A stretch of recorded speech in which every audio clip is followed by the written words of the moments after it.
Hola, querido lector, querida lectora. Gracias por tomarte un momento para ver estos videos.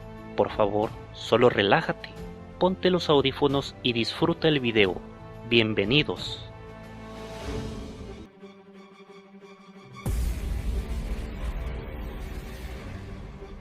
No todos los ángeles son buenos o santos. En el cristianismo, el término ángel caído se refiere a un grupo específico de ángeles que desafiaron al Ser Supremo y fueron expulsados del paraíso a causa de su rebelión. La principal razón que se da a esta expulsión es la guerra en el cielo causada por algunos ángeles que se rebelaron contra Dios, por lo que fueron castigados. Hay otras razones por las cuales los ángeles caídos y sus descendientes se dividieron en tres categorías. Los hijos de Dios. Los ángeles pueden haber sido castigados por desobedecer los mandamientos de Dios, y esto pudo haber sucedido a los misteriosos hijos de Dios. Nadie sabe exactamente quiénes eran, pero hay varias referencias a ellos en el Antiguo Testamento, como en el libro de Job, Génesis o los Salmos. La tradición cuenta que los hijos de Dios eran ángeles y que pueden haber existido antes del diluvio. Vinieron a la tierra atraídos por la belleza de las hijas de los hombres, con las que se aparearon. Esto estaba expresamente prohibido por Dios, quien quería mantener separados a los ángeles y a los seres humanos, dos ramas de su creación. Para mostrar su desagrado, expulsó del cielo a estos ángeles, que a continuación se convirtieron en demonios o en seres sobrenaturales.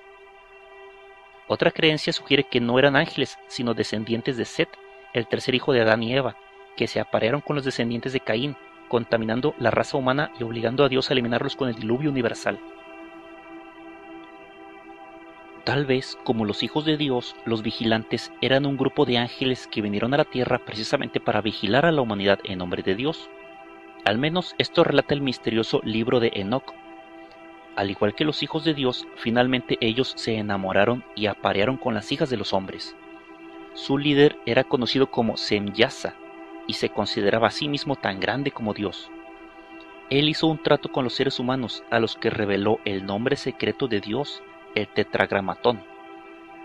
Algunos antiguos eruditos interpretaron que Semyasa es en realidad Satanás, porque Dios envió al arcángel San Miguel para detenerlo.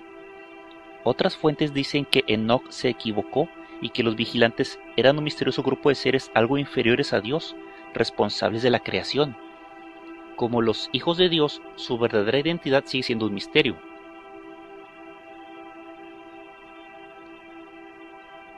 Tras la unión entre los ángeles y los seres humanos, surgió en la tierra una raza humana corrompida. Eran unos gigantes bárbaros conocidos como Nefilim. Poblaron gran parte de la tierra y desafiaron abiertamente a Dios. Provocaron que Dios, por su ira, enviara el diluvio que destruyó a los Nefilim y a la tierra, salvando solamente a Noé y a su familia. Otras tradiciones interpretan que los Nefilim eran los hijos de los ángeles, más conocidos como Apkalus, 7 monarcas muy sabios que gobernaron en la antigua Sumeria antes del gran diluvio. Estos reyes no eran del todo humanos, pero eran tremendamente poderosos. La idea de una raza de gigantes malvados ha persistido a lo largo de los siglos. Los israelitas creían que los gigantes de Canaán eran los descendientes finales de estos monstruos. El último de ellos vivió en Gat y se decía que fue descendiente suyo el bíblico gigante Goliat, vencido por el rey David cuando era un niño.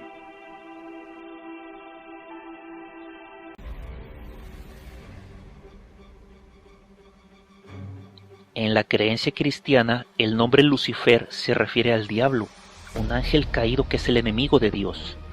Curiosamente, su nombre en latín significa el portador de luz. En tiempos paganos, el nombre describía la estrella de la mañana, es decir, Venus. La relación con el diablo viene de un pasaje de la Biblia en el cual Isaías lo usa para describir a un singular rey de Babilonia, que según la creencia popular había caído de los cielos. Mucho más tarde se usó el nombre para describir a un ángel específico, que había sido arrojado de los cielos por Dios. La historia de Lucifer es más probablemente un mito pagano, y tal vez proviene de los mitos de la civilización cananea. En la historia original, la estrella de la mañana, Venus, se volvió muy arrogante y trató de elevarse por encima de las nubes, por lo que fue echada por tierra por el Ser Supremo. Los primeros mitos hebreos copiaron la historia pero aplicada a unos ángeles, que eran muy orgullosos y trataron de rebelarse contra Dios. Ellos estaban celosos por la cantidad de tiempo y el esfuerzo que Dios dedicaba a los seres humanos que había creado y a los que ellos consideraban de menor jerarquía. La historia aparece en escritos hebreos antiguos, tales como la vida de Adán y Eva, el segundo libro de Enoc y el Apocalipsis de Moisés, probablemente adaptaciones de los antiguos mitos paganos. En esa rebelión, el nombre del líder rebelde era Samael y no Lucifer. El poderoso arcángel Samael fue derrotado por Dios y condenado a ser arrojado de los cielos a los infiernos por el arcángel Miguel. Más tarde, los latinistas cambiaron el nombre por el de Lucifer. Cuando fue expulsado de la corte celestial, Lucifer comenzó a conspirar contra Dios y reunió a un buen número de otros ángeles que habían sido expulsados de los cielos con él. De nuevo, su nombre cambió y se convirtió en Satanás, que significa adversario o enemigo. Estableció una corte propia en directa oposición a Dios, que, debido a su odio hacia la humanidad, dedicó a corromper, incumplir las leyes de Dios y a extender la maldad entre los hombres. La caída del cielo no solo aparece en la religión judeocristiana, sino también en otras mitologías.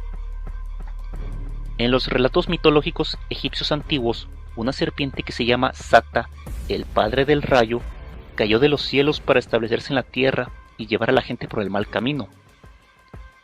En la tradición babilónica, Pazuzu cae a la tierra como una serpiente feroz para crear el caos y la destrucción. En la tradición islámica, Lucifer es conocido como Iblis, y originalmente era un ser de luz pura que venía directamente de Alá, el Ser Supremo.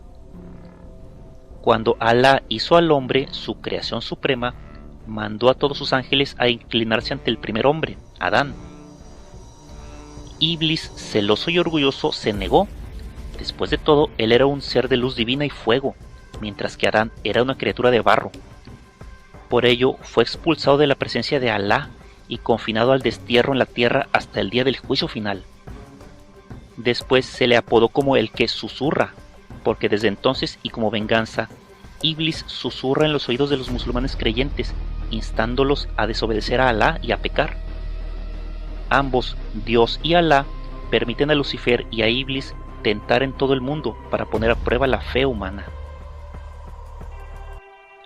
Muchos de los ángeles caídos que habían servido con Lucifer se convirtieron en príncipes en el inframundo, al que fueron arrojados después de la guerra en el cielo. Uno de ellos era el ángel Asmodeo, descrito en la demonología medieval como un príncipe del infierno y mencionado en el libro de Tobías. De hecho, en algunos textos se le describe como el segundo al mando de Lucifer y uno de los 7 príncipes que gobiernan el infierno. A cada uno de estos príncipes se le asigna un pecado del cual son responsables, y el de Asmodeo es la lujuria, los deseos o pensamientos impuros. También se le atribuye la supervisión del juego de azar en la tierra y conduce a los seres humanos a la desesperación cuando pierden todo su dinero. Como príncipe del infierno, de acuerdo con los textos medievales, tiene más de 72 legiones de demonios bajo su mando directo, que usa para incitar sentimientos de deseo no satisfecho. En la versión del Diccionario Infernal de Jacques Auguste, en 1818, Asmodeo se le representa con 3 cabezas, un hombre que escupe fuego, una oveja y un toro, el cuerpo de un león y alas de dragón. Estos animales se asocian de manera directa o indirecta con la lujuria o la venganza. En un manuscrito medieval conocido como el Testamento de Salomón, fue uno de los demonios vencidos por el propio rey Salomón y se le obligó a construir el templo en Jerusalén. De acuerdo con muchos textos, su enemigo irreconciliable es el arcángel Rafael. Como pasa en muchos ángeles caídos, la naturaleza exacta de Belcebú es compleja. Tiene muchos nombres que se refieren a sus diferentes formas.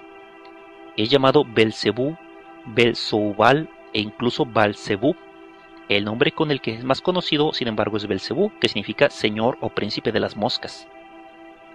Da una pista en cuanto a sus orígenes el que Belcebú fuera un dios adorado por los filisteos, un pueblo que vivía cerca de la costa de Canaán y tenía vínculos con la cultura micénica del mundo griego primitivo.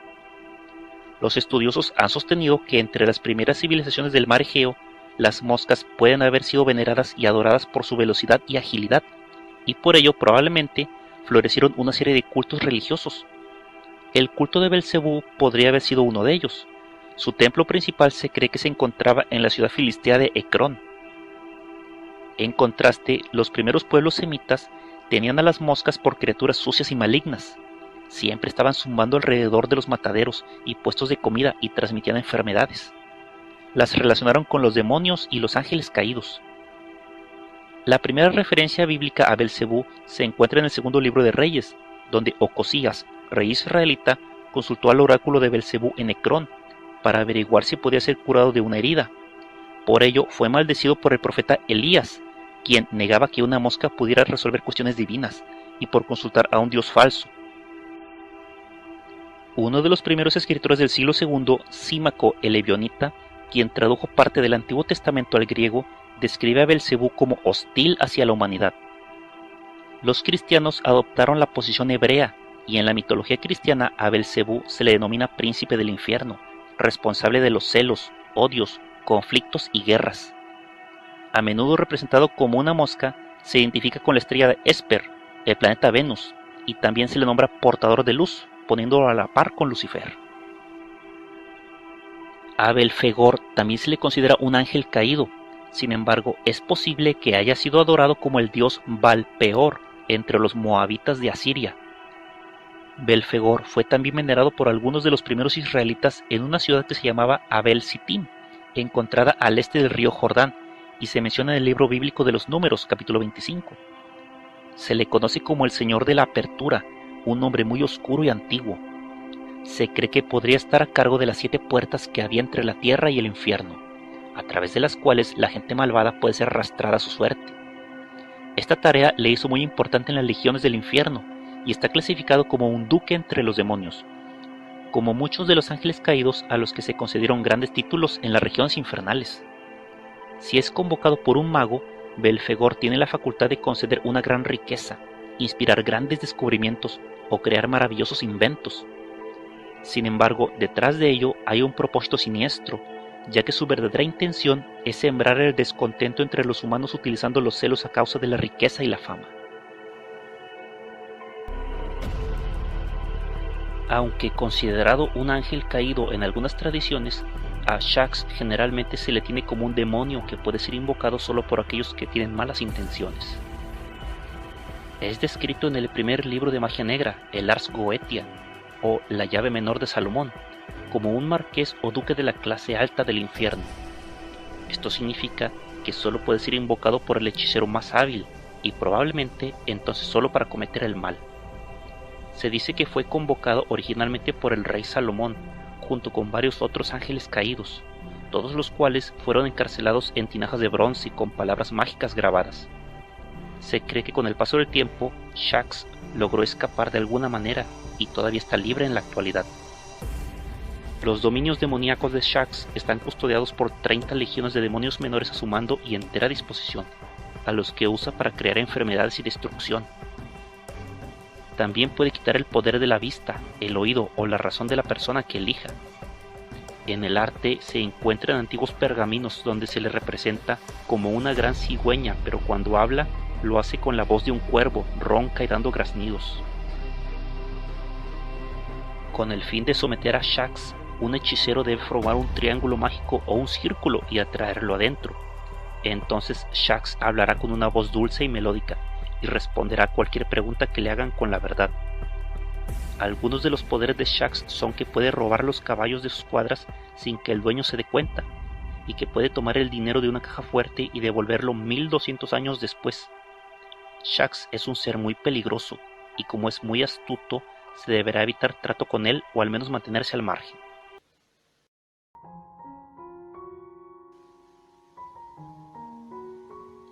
A lo largo de los siglos, muchos han creído que los ángeles han intervenido directamente en los asuntos humanos.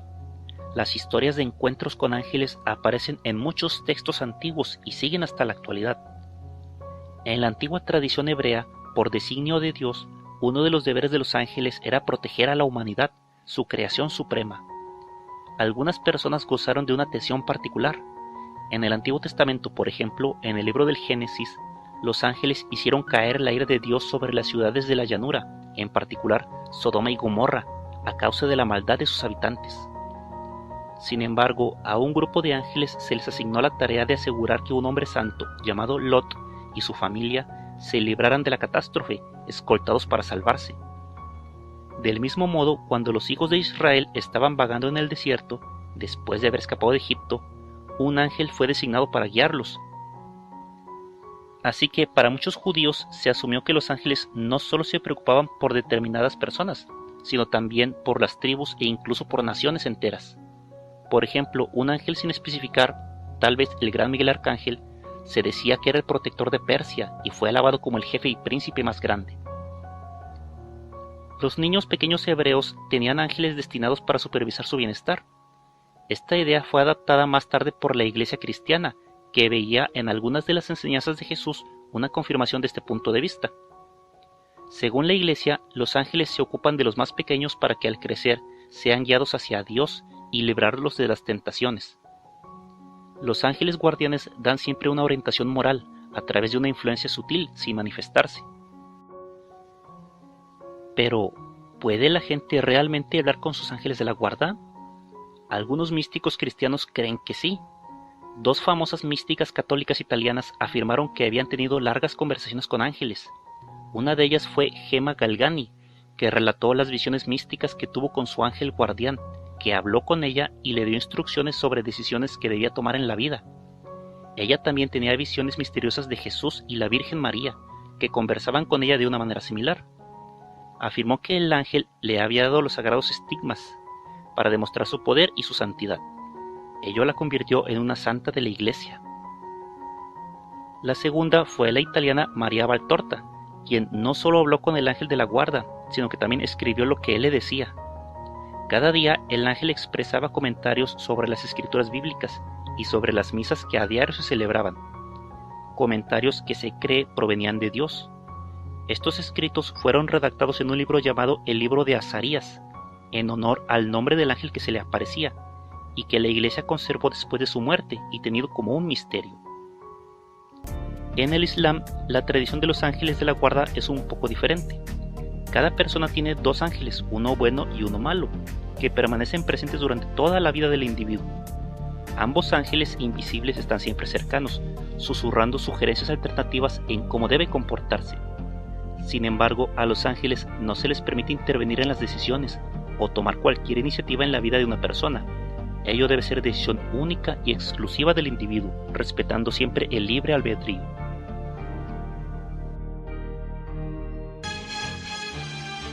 Muchas gracias por ver estos videos.